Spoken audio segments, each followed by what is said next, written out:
நடந்ததையே நினைத்திருந்தால் அமைதி என்றும் இல்லை.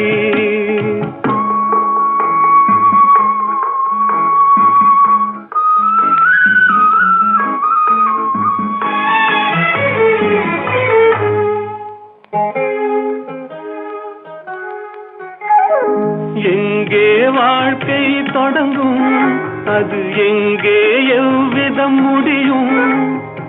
இதுதான் பாதை, இதுதான் பயணம் என்பது யாருக்கும் தெரியாது. பாதையெல்லாம் மாறி வரும், பயணம் முடிந்துவிடும்.